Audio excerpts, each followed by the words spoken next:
All right, so I'm going to get started. I think we have a decent amount of participants. So, welcome and hello. You are joining the CANS New York Lunch and Learn, specifically working with Action Levels webinar series. So, this Lunch and Learn is really designed for care managers and supervisors who are really looking to improve their skills for accurately completing the CANs. So, the webinar is going to be specifically geared to really rating two different practices, one using the action levels for needs items and one using the action levels for strength. So, we're going to go over the needs first and then the strength, and then we're going to use a vignette for each one of those ratings. So, some introduction. So, most of you I'm familiar with, and those who do not know me, my name is Cynthia. I am a training manager at CCF, which is a children's health home. In addition to my role at CCF, I'm also one of four regional leads for the CANS New York Technical Assistance Institute. And basically, what that means is that I provide coaching support, technical assistance, and really guiding and helping and supporting care managers and supervisors to really take this tool and really apply it into practice with your own children and families that you are serving. I have about 6 years or so, I would say, in working with the CANs. I started this back when I used to work at ACS in a foster care agency, and there I was a super user. So I kind of had the same um, role there where I would really help and train other folks and really understanding the tool and knowing what the purpose is and communicating it with the families so that way it can guide for decision support for the families that they serve. So a little bit about the tech issues. We've noticed that some folks already had, some technical issues, and that's perfectly fine. It's not required for you guys to be on camera, though I would love it personally, because doing these trainings virtually can sometimes be like a blank slate right here. And it's like, I would like to see you guys interact with you guys, but we do understand that not everyone has video capacity. So if you just chat or unmute yourself, that would actually make this experience worthwhile.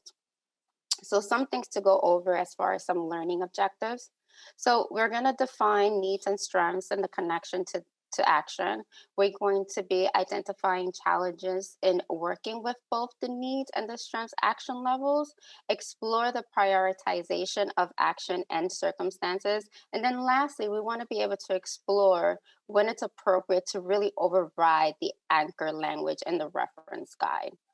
So before I get started into this webinar series, I really want to hear from you guys as to why did you sign up for this particular webinar and what do you hope to get out of it?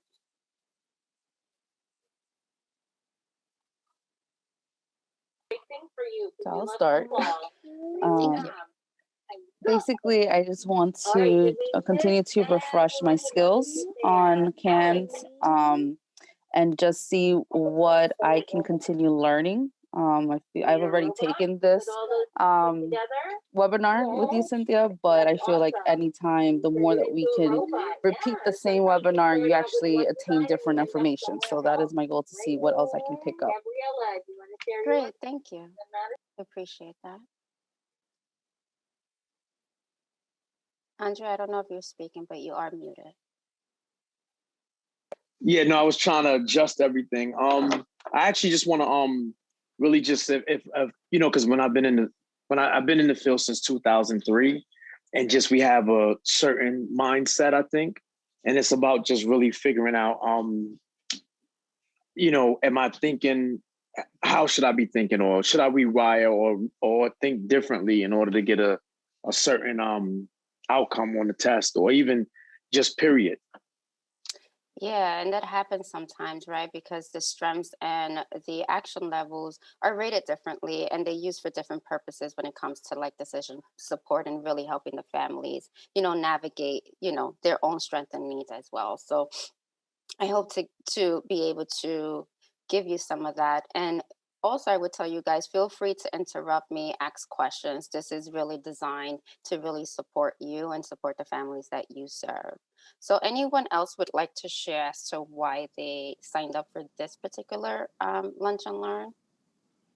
Hi, this is Christina. Can you hear me? Yes, I can. Hi. Hi there.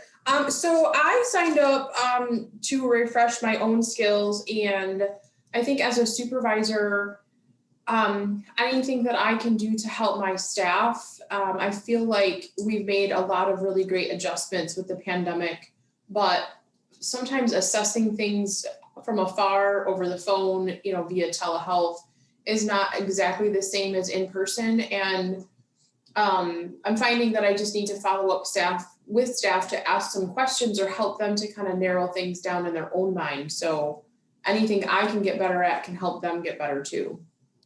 Yeah, and that's great, right? Because ideally is that we always want to be able to improve skills or polish skills is what I'm hearing from you guys. And when care managers are just doing this work and they were just getting familiar with doing it in person or going to visit people's house, and now it's like that transition on how do you do it remotely, how do you accurately be able to rate and assess a family when it's a Zoom, when it's a phone call and all that. So there's other trainings, and I would actually recommend, Christina, to join or have your staff be part of the building engagement, which really talks about how do you engage families, not only on a live way, right, but on a webinar based way, and how do you ask questions and how does it lead you to certain answers. So I think that can be another support that either you can sign up or tell your staff about too. But thank you all. So I'm going to get started. If there's nothing else that you guys would like to share as to the why, you can chat it in later. So the first thing I want to talk about is these key principles, the 6 key principles. So I'm sure that we all have seen this. We're very familiar with this as part of our introductory/general training for webinar 1. So I just want to put it here as a reminder that the action levels really relate to thinking about the plan of care. The needs and the strengths within the CANs are all really relevant to planning, which communicates action, which is what we see here on our first principle. So the purposes for this particular training, we're really just going to be focusing on the first and the second principle. So the first principle tells us that items are selected because they are relevant to service and case planning. And then the second principle tells us that each item uses a 4-item rating scale that translates into action. So it's not about summing up of the ratings. All the items on the CANs are really rated in terms of actions. And since they're rated in terms of action, every rating has an immediate meaning that is relevant into planning. As a reminder, and I say this quite often, that these ratings are not judgments. It's a reflection of that family and that child's story.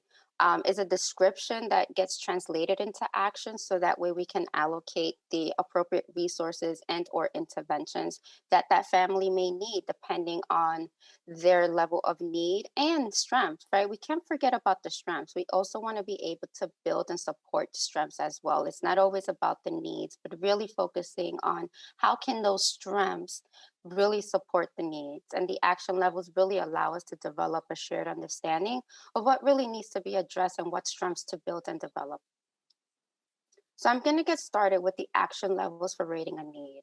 So the way we define a need is that it is a characteristic of an individual in their environment where outside help can be beneficial. Items rated a 0 or 1, it's no action or watchful waiting. So we can see here the 0 and the 1. The 0 description means that there's no evidence of a need, therefore there's no action that is needed. The 1 description is the history of a need, however, it's not interfering with functioning.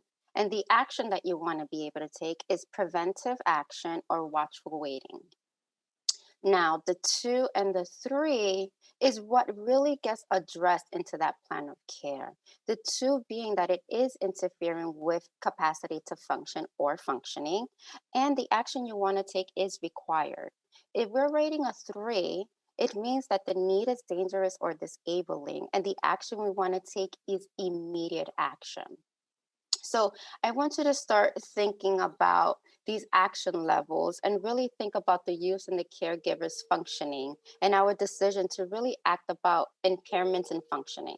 So as care managers, supervisors, you should ask yourself, does this need interfere with functioning? Right? So anytime we are assessing a family or a caregiver or a child, that's the first thing we like to ask, right? Is that need interfering with functioning?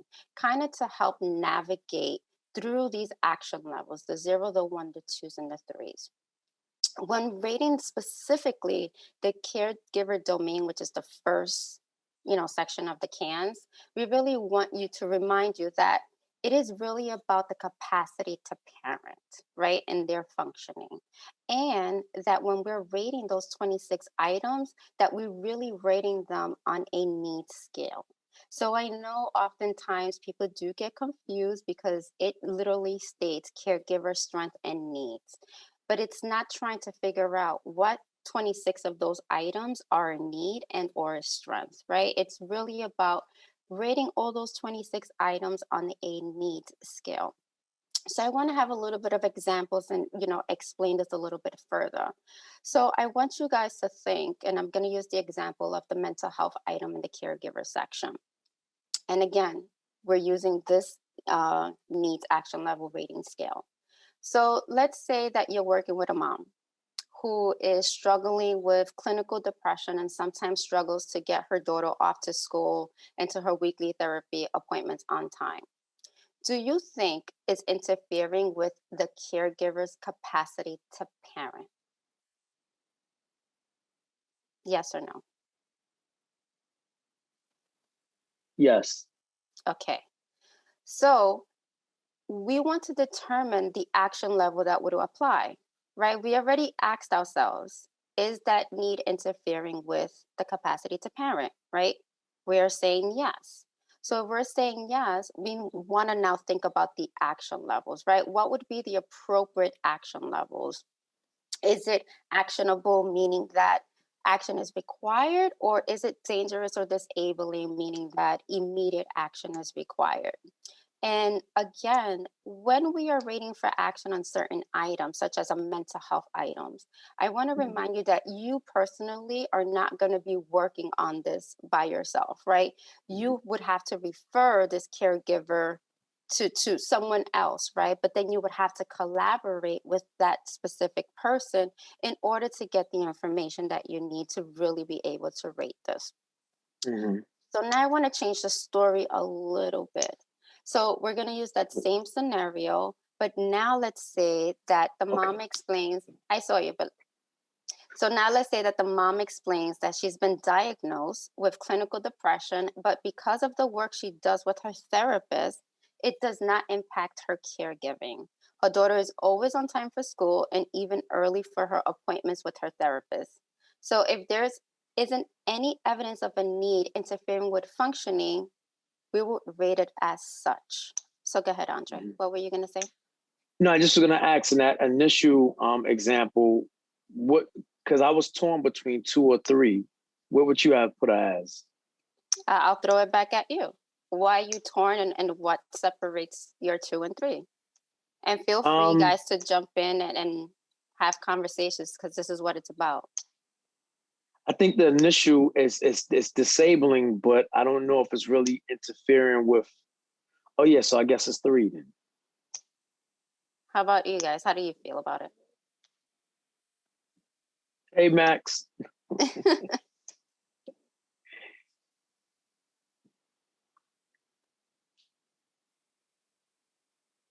I think Max is trying to unmute himself. There you go. Yeah, the button wouldn't respond. So I would want to know more in this case. I would want to know, if this is a mom not getting up or getting her kid to school once a month, that's one issue. If it's 3 times a week, that's another issue completely and speaks to a higher level of need. So, I would just want to know more before I would say a 2 or a 3. Yeah, some people would like to find out more information, right? the thing about this particular thing is that we do have evidence, right? We just don't know how often is these weekly appointments being missed. We don't know how often she's late. We don't know what her struggles are, right? Because there's sometimes. So this kind of puts in the direction we want to ask more questions, but we're definitely going to be taking some action, right? So it would definitely hit between the 2 and the 3, depending on the questioning process that you guys also use as well, right? The important thing is that we know that it's interfering with functioning, and we are going to be doing something to address that for mom, which is the important part. So now let's say we have some information that there is a need, but it does not interfere with functioning. What would be the appropriate rating? So we have some evidence that there is a need, but it does not interfere with her functioning. I would say 1.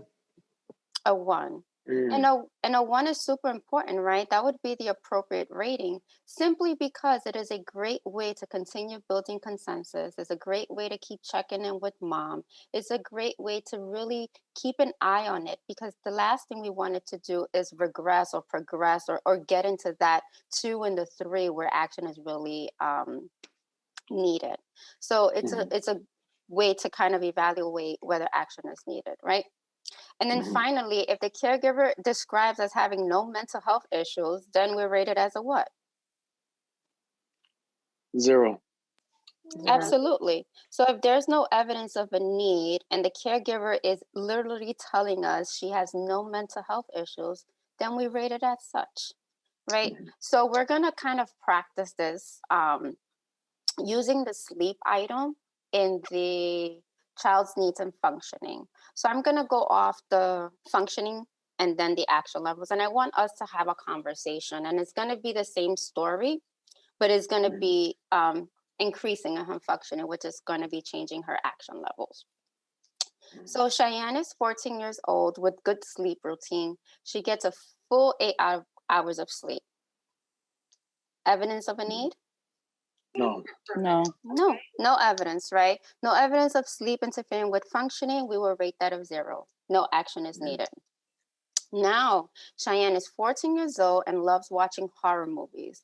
After watching them, she will get up in the middle of the night, which is causing some problems with her sleep routine. Cheyenne and her mom do not have any concerns, right? We want to be able to watch this. And I want to ask you guys, and I know it says it here, but why do we want to apply a 1? Because it's I'm sorry. Go ahead. Oh, okay. I didn't want to. It's open to anyone. It's open to anyone. The chat is open. Unmute is open. Don't worry. Because it's something to be watched, only because she's saying that it causes some problems. But it's only after she watches. If it's like an ongoing issue, then it would be something more monitored. Because it's only after she watches a horror movie, that is the cause. Right. This is a perfect example where you want to decide to keep an eye on it to make sure she's not having these sleeping disruptions, right? So now let's take it a little bit further. And now Cheyenne is still 14. She's never going to change her age, and has been known to fall asleep in class frequently because of her problems with getting a full night's sleep. How did that story shift now? Now what's happening? Now it's currently interfering with another aspect of her life, which is education. Yeah. And along with that, she could be missing on further things such as possibly socialization or even just energy in general. So now not only just the sleep is being affected, but other aspects of life are also being affected. Absolutely. Do you guys agree? Do you guys see things different? Thank you, Erica. Yeah, I was going to say just the functioning is affected. Yeah, right. We would want to do something, right? We want to take some action. As Erica was saying, it's spilling over. Now, not only is it affecting her sleep, and clearly there's action that needs to be taken, but it's spilled over to her schoolwork, and it may spill over to her social interactions, right? As Erica was mentioning. So now it's definitely becoming something that's actionable because it's interfering in other parts, right? So we want to be able to address this. Now, she's still 14 years old. regularly not getting enough sleep. She is chronically sleeping during class. As a result, she is behind academically and at risk of failing multiple classes. Mm. What's happening now? Why is this now a 3? Because it's, oh God, I'll let Max. Go ahead. Because now it's actually interfering with, it's disabling now. Max?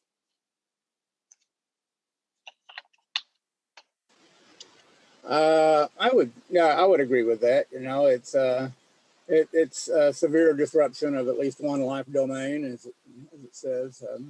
So, you know, it's her. She can't lead a normal life. It needs immediate action.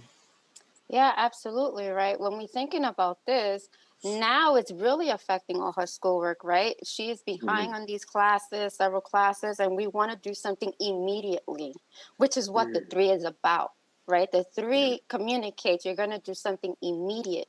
Even though the 2 and the 3 are actionables when it comes to a need, the 3 means you need to do something right now, right? So it communicates that we want to take action and intense action to make sure that, you know, it's being addressed and not spilling over into anything else.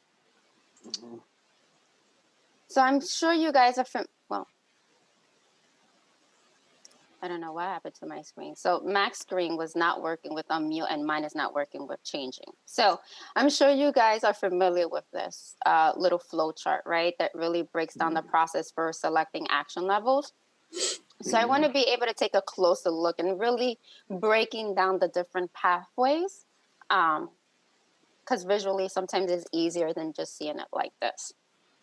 So the questions you guys always want to ask yourself when assessing for needs is really about, is there evidence, suspicion, or history of a need in this area? If your pathway is no, we're rating it a 0, right? No action required, no evidence of a need. Okay. Now, the 2 different pathways, no or yes, but this time we see that there's evidence, suspicion, or history of a need in this area. The next question you guys would like to ask yourself is there clear evidence that the need is now interfering with functioning, right? It's a difference between there's evidence of suspicions and history versus now is there clear evidence that is now interfering with functioning? Because we know once things are interfering with functioning, we are taking, is this the strength side? Oh yeah. I don't know why it says strengths on the top. That's a typo.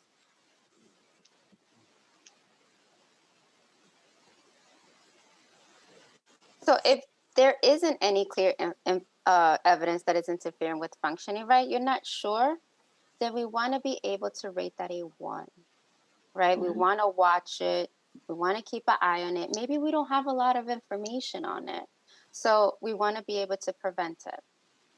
And then, of course, we want to take action with the 2 and the 3. So now it comes to this about action overrides anchor. And this is really important to understand. And can you guys hear me? Okay, it's really important to understand.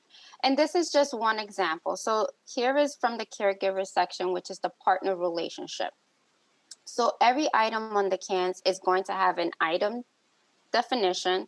It's going to have the rating scale 0, 1, 2, 3, as well as these anchor descriptions. And then we just put these action levels down here to kind of remind you what action would need to be taken. Now, I will say that this is not a one size fits all. None of our children fit every bucket that is described in an anchor description for a 3, for a 2, for a 1, or for a 0.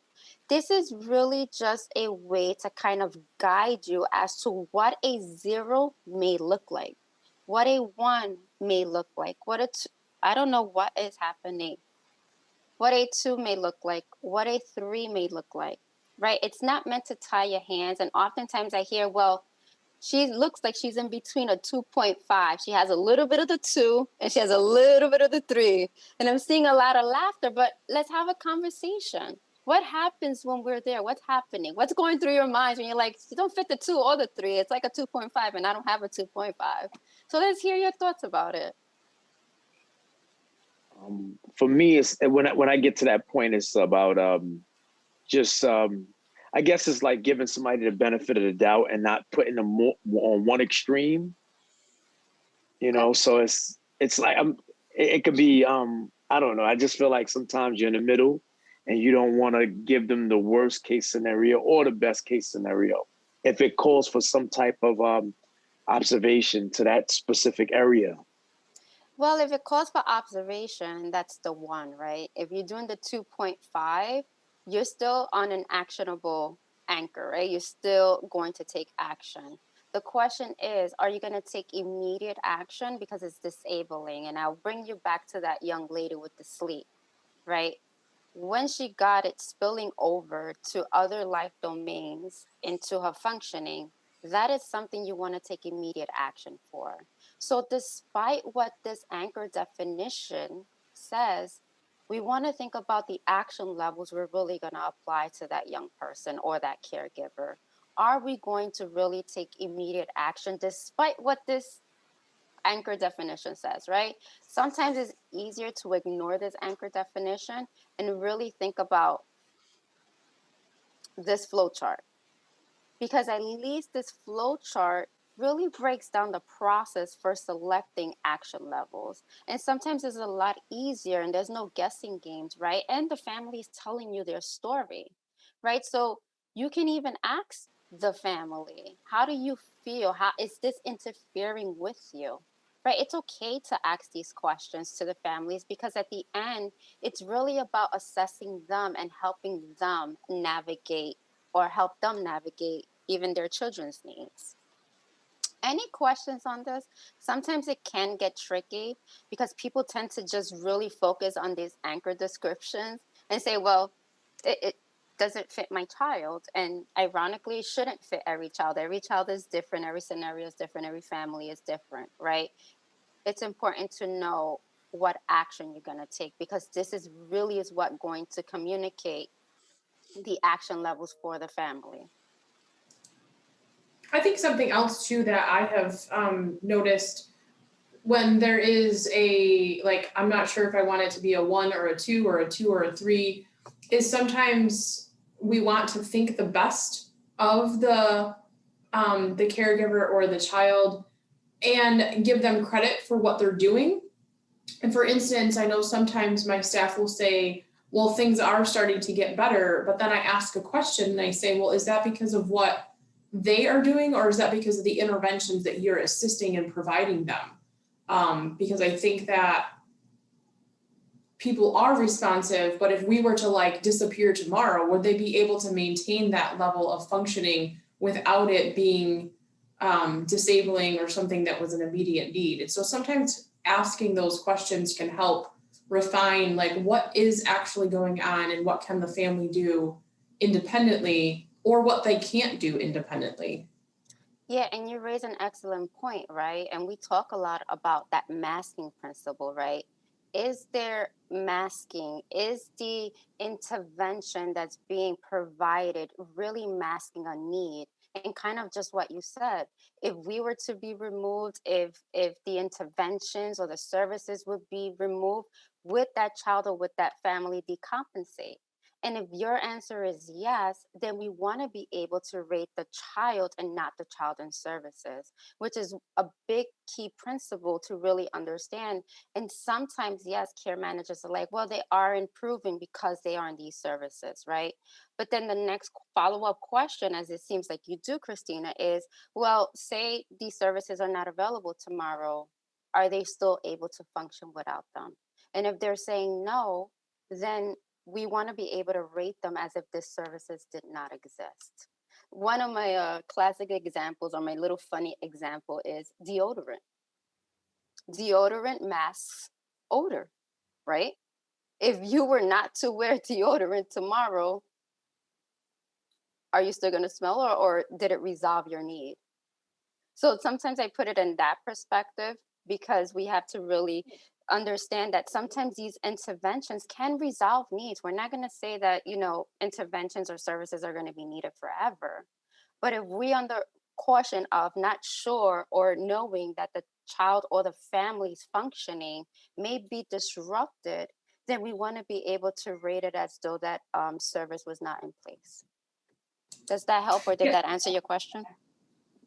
No, that's exactly what That's what it was sounded like thinking. you did. Hmm. Yep, and I think the second piece that comes up sometimes in response to that is I think sometimes it's hard to reflect that back to the families, because we don't want to discredit or minimize the efforts that they are putting forward. And so I usually try to make sure that they're really validated for what they are doing, and that it also gives sort of a natural segue to, this was where we would like you to get to be, so that if the services did stop or you did graduate from what we were providing, you would then be able to maintain your success and your goals and your independence. And so sometimes I think it's putting it into perspective of what the big picture is, because sometimes these assessments, we get really locked in on the moment rather than thinking about what the whole picture is.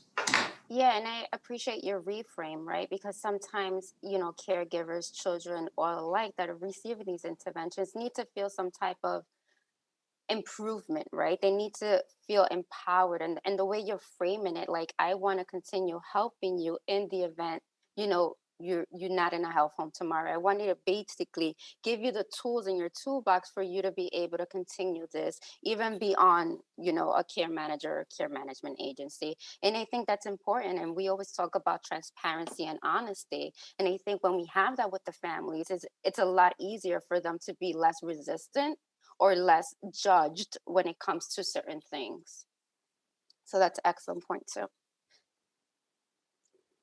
Cynthia, I have a kind of a related issue that comes up fairly often, and that's when there's conflicting evidence. I did a coaching session with a care manager yesterday who has an 11-year-old boy going back to a biological parent in about 3 months.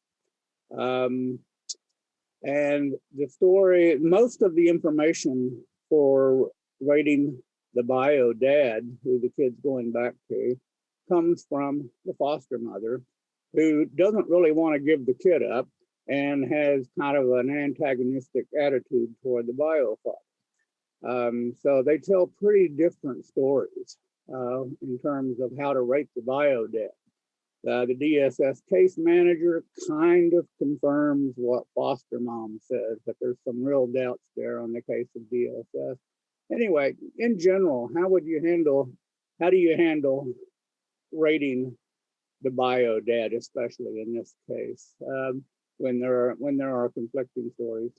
Oh, absolutely. I think when it comes to rating, and everyone's going to have different perspectives, right? And we kind of speak about that in webinar one. Everyone's going to have different perspective. This is why it's important to collaborate together, right? And get everyone's full story, and kind of not have the division of, I'm having a conversation with you, then I'm having a conversation with you, then I'm having a conversation with anybody. But it's really about capturing a story that falls in the middle, right? That consensus building. So if dad is saying he's a 0 on something, sometimes we have to take their word for it, right? If foster mom is saying is a 3, then we want to have a conversation, and we want to see what is the different conflicting stories, so that way we can return to that shared vision. Because it seems at the end of the day, this child's goal is to return to parent, and that's what is working towards. And it seems that foster mom has an attachment to them, and sometimes they can say certain things, or there are these allegations, but sometimes we have to follow those through to have those conversations, to be really able to assess the family and for what they're worth. Because honestly, no one is going to ever say I am a bad parent, right? So it's about asking the questions, and really building up, and even asking, if the child is returned to you, or when the child is returned to you, what services do you think you would need, or what services can support you? And I think that can give you a better outlook as to what they may be struggling in. And really start then having a conversation. Oh, I see you want this. So does that mean that, sometimes you find it difficult to do depending on what item you're rating, right? So it's really about that questioning process and having those open-ended questions and making sure that, you're working as a team and they don't see you as an outsider, but more so as a person to really support that process of transformation. Thank you. You're welcome. Any other questions before I move on to rating the strengths? So, kind of like the needs, we're going to talk about really what a strength is, right? So, a strength is a characteristic of an individual in their environment that really describes a situation that promotes meaning and well being in that particular person's life. Items that are rated the zeros and the ones are really used in the plan of care to support the goals of that family and the child. So when we look at the zero rating and we look at the description, we can see that it's a centerpiece strength, right? And the action means that we're going to use it as a centerpiece in the plan of care as a strength based plan. When we're rating it a one, we still see that the strength is there, it's present, and it's useful, and it can definitely be included in that plan of care. The items that are rated the two and the three should be considered for strength building. So the two is all about that strength is identified. And the action is that it requires strength building in order to be used in the plan. And the three means no strength identified, or you're not sure if the strength exists. Again, just like needs, they have no value judgments, right? So we want to have efforts to really be able to either identify the strength to be able to strength build. And the classic examples that not every strength needs to be built upon. You don't need to build every strength, but it's important to really focus on strength because the presence of strength really predicts better outcomes and sustainability of well-being. So when we're rating this particular domain, which is the only domain in the CANS that you're going to use this rating scale for, we really want to be able to consider what strengths can really be useful in the work that you do with your children and families, right? That's where we want to come about. And we don't have conversations about strengths. We have conversations about needs. What can I do to support you? What's happening, right? We don't really take the time to really explore strengths, which are crucial. And strengths are separate, but they're not the opposite of needs. So when we really rate in this section, it is critical to really keep our assessment of strengths separate from our consideration of needs, right? So again, they're separate, but they're not opposite. They can be useful with the work with the family. They can support, other areas of need that may happen. Strengths are really typically can be useful in one of two ways. So I would also say that, there are some protective factors, right, that really promote healthy development. So when a youth faces challenges or adversities, the fact that they have any type of internal or environmental stress, that can really minimize the impact on those challenges. Think about ourselves. When we are faced with, challenges or adversity, we are going to tap into our strengths, right? To really support some of those things, whether it's anxiety, whether it's anything that you can think of that you are going to tap into your strength, it's the same thing that can really support a young person. And another thing about strength, it can be really useful when addressing the areas of need. Efforts to really address of the need can really be supported by those internal environmental strengths. Any questions on this? And I want to give you some examples, or actually, when we're thinking about a two, so say you have a young person and you're in between the two and the three, because we're going to do an example. You're in between the two and the three. What looks different between those two?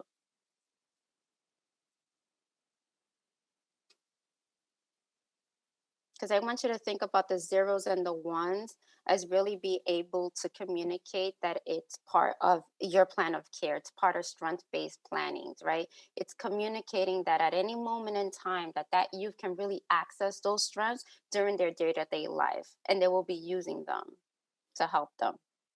So in thinking about the two and the three, what do you think that would look like? Or maybe I just go to an example because I'm seeing my clock dwindling, unfortunately.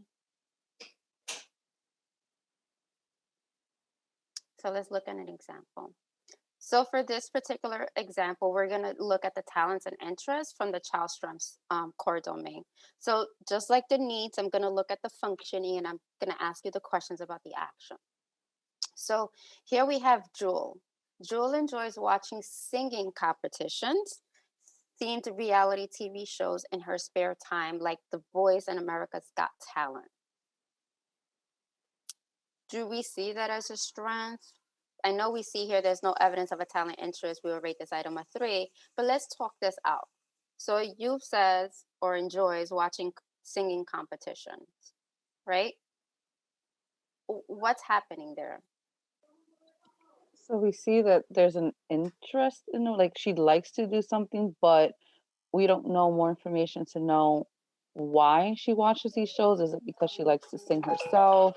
She's interested in that, or is it just merely it's a show that she just likes to watch? Absolutely. This is when we start now asking questions, right? So let's take it a little bit further. So now she shared that she wants to explore singing lessons. She has not made any attempts to follow up on this particular interest. What's happening here now with her Now she's functioning? actually voiced her interest in singing, and the fact that she has not made any attempts, but she has stated that she wants to explore, lets us know that that's something we can build upon and try to inquire about how we can use this possibly to build up any kind of self-esteem or increase her activities in extracurricular and her interest in extracurricular activities, or even just so building upon using it as a social aspect. She can meet friends while she's there. So this can open up the doors for many different goals. Wow, Erica, you took that way beyond. You were thinking about other items. You were thinking about recreation, or you were thinking about peer interactions, and that's great, right? This is what we want you guys to start thinking about. How can we build this up, right? And then see it trickle to maybe it will improve this. Maybe it'll start with this, right? Maybe it'll address some of those needs simply by building this up, right? So the fact that she shared that she wants to explore singing lessons is already showing that there is a potential strength there, right? So now we want to be able to develop that strength, right? So now let's look at now a little bit further with Jewel. So now she's enrolled in virtual singing lessons. Additionally, she likes to practice on singing on her own. She says she enjoys singing because it lifts her spirits. Now what's happening? How is this useful for her?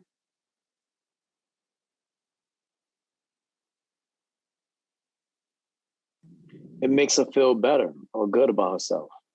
Yeah, it lifts her spirits, right? Maybe she can draw upon this talent and this interest, when she is facing some challenges, right? Maybe she can internalize certain things because we can use this in the plan of care, right? We can definitely use this to support um, her in any areas of need that she may have. So now let's look at it a little differently. So now Jewel loves to sing and is the lead singer in her school choir. She has most of her friends through the choir community. She reports that this talent brings her pleasure and positive attention from peers and adults. She is currently pursuing scholarship based upon her vocal talent. That took a nice shift, right? So what's happening here? This is definitely a centerpiece strength, right? Now things are seeming to build upon that one small aspect in which it's now addressing other aspects of her life. She's able to get a scholarship, so now we're talking about education. She reports of the talent bringing her pleasure, so now we're talking about self-esteem and just something that we originally only considered as just a talent or an interest has now built upon other aspects of her life and even helped improve those aspects. Absolutely. So now the singing talent that she has can be used in multiple ways, right? It trickles onto other things that are going to be positive, right? So we want to rate this a 0 because clearly this is a centerpiece strength and can definitely be used into that plan of care, right? And you think about the optimism item in the cans too, right? Well, she wants to be a singer. She's getting scholarship. It brings her pleasure, lifts her spirits, all these positive things. And it simply started by her liking or watching singing competitions to being interested to now really embodying this particular talent and interest. So, is this helpful? I see Yes. nods. Thank you. Thumbs up. Nods, thumbs up. Yes, I love it all. So much like we saw the assessing for needs, this is a different flow chart and it's about for strength. So let's see if this one has the right title on the top, which should. So the first question when it comes to this specific core domain, right, when it comes to the strength, is there evidence of a strength in this area? 3 different pathways, right? No, potential strength, and yes. So if we're going to the no, we are going to be rating this item a 3 for determine if this item should be built as part of a strength-based plan of care. Again, not every strength that's listed in the child strengths need to be built upon. Sometimes there probably could be 3 throughout their whole, health home experience, right? They don't want to build religious, spiritual. They want to keep that a 3. That is fine. That is communicating that child's story, that family story. They may not want to build their cultural identity. That is fine. So there may be certain items in the cans that may not change, and it's simply capturing their story. So again, not every strength there needs to be built, but it's important to have the conversations to make sure.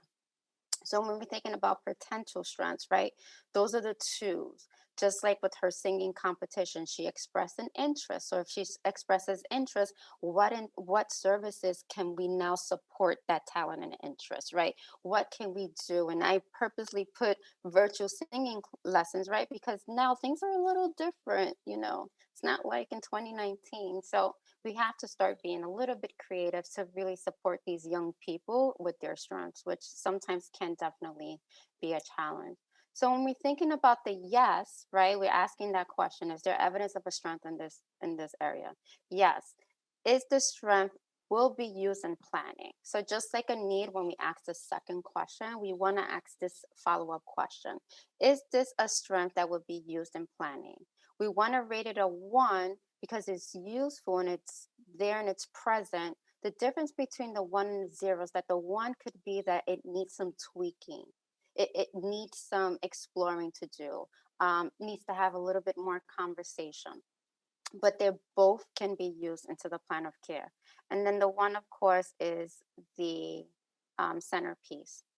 So now let's kind of compare and contrast the strengths action levels and the need action levels. So we know that the strength action levels are inverted and they do work differently and they use different language, but to make decision and to communicate. So if we look this side right here, it's the needs and this side is the strength. We can see that the zeros are in green. One explores no evidence of a need, while the other one explores well-developed centerpiece strength.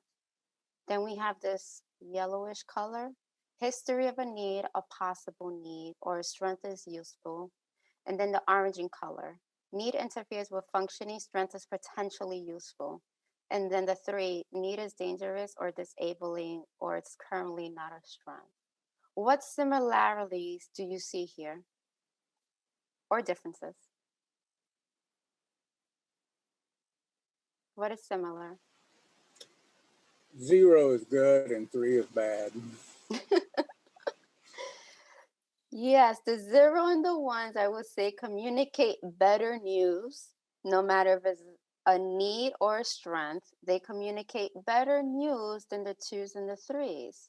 The way we take action is going to be different, right? The way we take action with a need is because we understand that it's interfering with functioning or the ability to parent or the capacity to parent, I should say. Whereas the 2s and the 3s, we really want to explore these strengths. We want to see if there's a strength available. And when we're rating the strengths, we really want to rate what's there. And we do not want to overrate a strength. And doing so can be a disservice to that child, right? We want to have these conversations because, again, it's going to be communicating. If you're putting a 0 and a 1, that is going to support them. They can draw from that. That can support their well-being. Right, it's all about being transformational. It's important to really work in collaboration with the family, with the child, and even other stakeholders, right? And really have this emphasis on transparency and honesty with the families that we serve. It's about really educating them on this power of strength, because I'm sure when we have conversations with families, they're quick to say, my child is doing this, my child is doing that, my child is doing this, help me with this, I need this, right? And it's about shifting and letting them know and educating them how powerful strengths can be. So your 2s and 3s are going to always be actionable. The action just looks a little bit different for each one.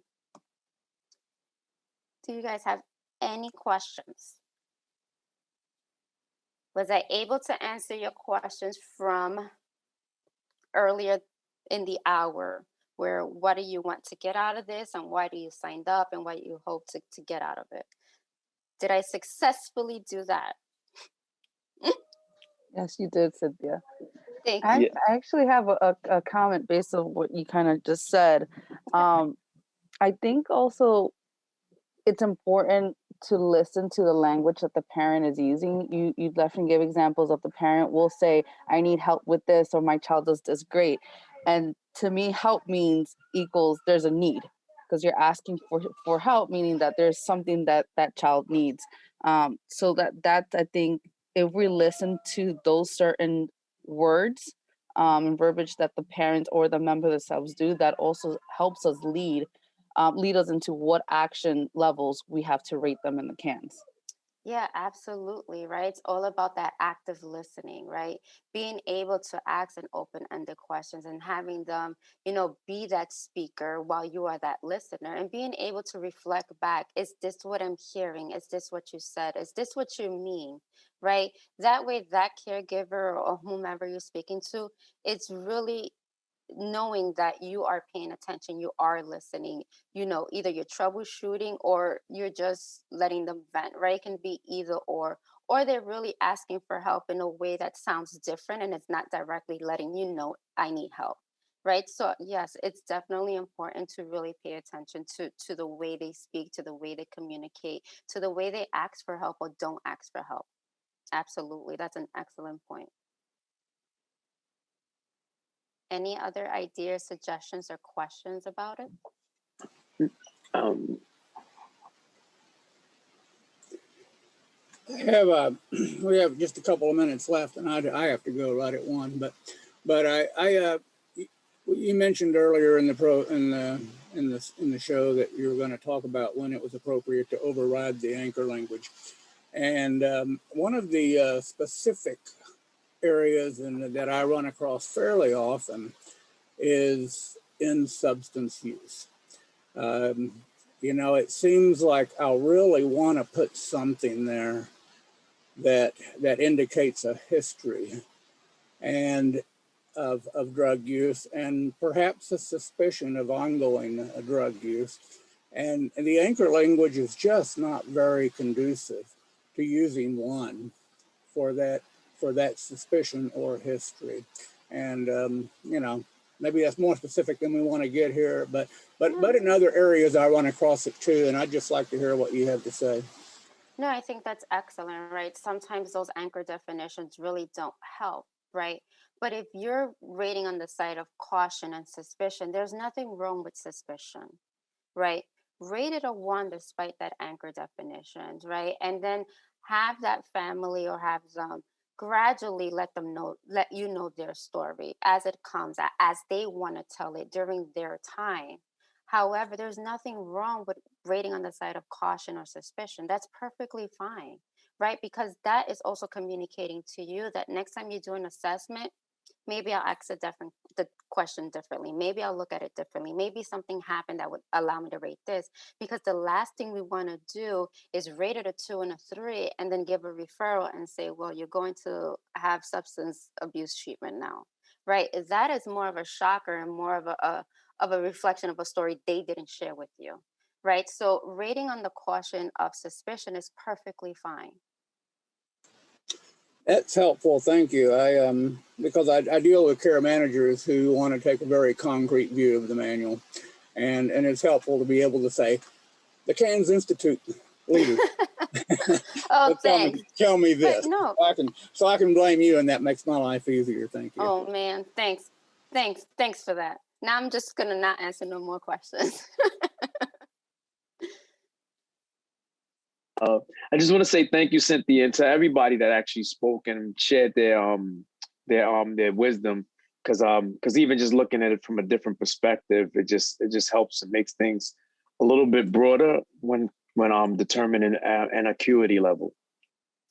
Yeah, absolutely. It lends a different lens. That's an oxymoron. It lends a different lens, and this is why I wanted to have these conversations. And I always ask you guys to unmute yourself because we can all learn from each other, right? We all have different experiences. We all do the cans differently. We all have different family. We accept different things. So I think it's important to be able to share that. So thank you. So before we go, we have 1 more minute left. So here is the Institute contact information. Most of you already have it. If you do not have it, then you can just go to our website, specifically under regional, and then it would definitely be there. And before I let you